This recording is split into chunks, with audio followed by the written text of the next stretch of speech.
Please కొంచెం సమయం పాటించండి. ధన్యవాదాలు అధ్యక్ష. 16వ శాసనసభకు స్పీకర్గా మీరు ఎన్నికైనందుకు ప్రత్యేక అభినందనలు అధ్యక్ష. శుభాకాంక్షలు. తమరు 7 సార్లు ఎమ్మెల్యేగా, 16 సంవత్సరాలు మంత్రిగా, అలాగే ఒకసారి ఎంపీగా ఈ రాష్ట్ర అభివృద్ధిలో ఎంతో భాగస్వామ్యం అయ్యారు. ఈరోజు ఈ సభను గౌరవప్రదంగా మీరు తీర్చిదిద్దుతారని, మీకున్న అపారమైనటువంటి అనుభవంతో ఈ సభను బ్రహ్మాండంగా తీర్చిదిద్దుతారని అందరూ ఆకాంక్షలతో ఎదురు చూస్తున్నారు.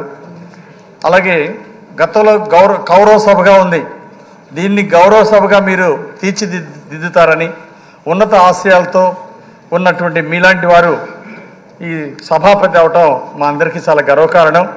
సభా సాంప్రదాయాలు ఉట్టిపడే విధంగా సభను ముందుకు నడిపిస్తారని, ప్రజా సమస్యల మీద అర్థమైన చర్చలు నడిపిస్తారని, అలాగే రాష్ట్ర ప్రయోజనాలు ఉపయోగపడేటువంటి మంచి మంచి టాపిక్లు ఇక్కడ మాట్లాడే విధంగా ముందుకు నడిపిస్తారని ఆశాభావాన్ని వ్యక్తం చేస్తున్నాను.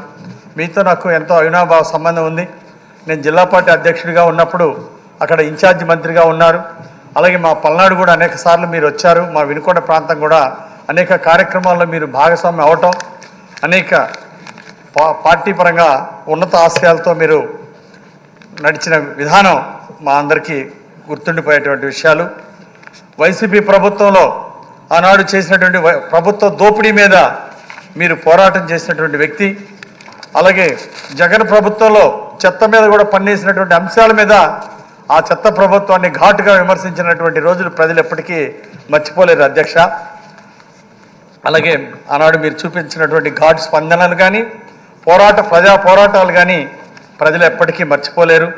అధికారంలో ఉన్నటువంటిప్పుడు మీరు ఎప్పుడు కూడా ప్రజలకి దగ్గరగా ఉండేవారు, ప్రజా సమస్యలను పరిష్కరించేవారు.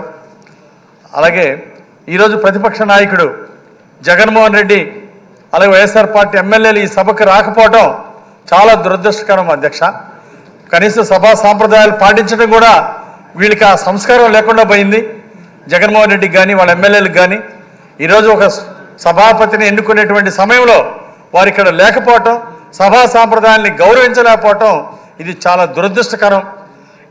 అయినా భవిష్యత్తులో మంచి సభా సాంప్రదాయాలు కొనసాగాలని చెప్పేసి కోరుకుంటూ, మీరు విజయవంతంగా ఈ పదవి బాధ్యతలు ప్రజలందరి మన్ననలు, రాష్ట్ర ప్రజలందరి మన్ననలు ముందుకు తీసుకెళ్తారని ఆశిస్తూ, ఇక్కడ సభ్యులు ఎంతో ఉన్నత ఆశయాలతో ఈ సభలో అడుగుపెట్టారు అధ్యక్ష. మంత్రులుగా వచ్చినటువంటి వాళ్ళు, ఎమ్మెల్యేగా మొదటిసారి గెలిచి వచ్చినటువంటి వాళ్ళు వాళ్ళ ప్రాంతాన్ని ఎంతో అభివృద్ధి చేయాలని ఆకాంక్షతో ఆశయాలతో వచ్చారు. చంద్రబాబు గారి నాయకత్వంలో బాగా పనిచేసి రాష్ట్రాన్ని అభివృద్ధిలో ముందుకు తీసుకెళ్లాలని, పేదరిక నిర్మూలన చేయాలనేటువంటి ఉన్నత ఆశయాలతో ఒక ధ్యేయంతో ఈ హౌస్లోకి అడుగుపెట్టిన వాళ్ళు ఉన్నారు అధ్యక్ష. వాళ్ళందరూ ఆకాంక్షలు నెరవేరే విధంగా ఇక్కడ అర్థవంతమైన చర్చలు జరుగుతూ ముందుకెళ్లాలని, ప్రజా ప్రయోజనాలను దృష్టిలో పెట్టుకొని ముందుకెళ్లాలని కోరుకుంటూ మరొక్కసారి మీకు శుభాభివందనలు తెలియజేస్తూ సెలవు తీసుకుంటున్నాను అధ్యక్ష. Thank you. రమేష్ బాబు గారు. ధన్యవాదాలు అధ్యక్ష.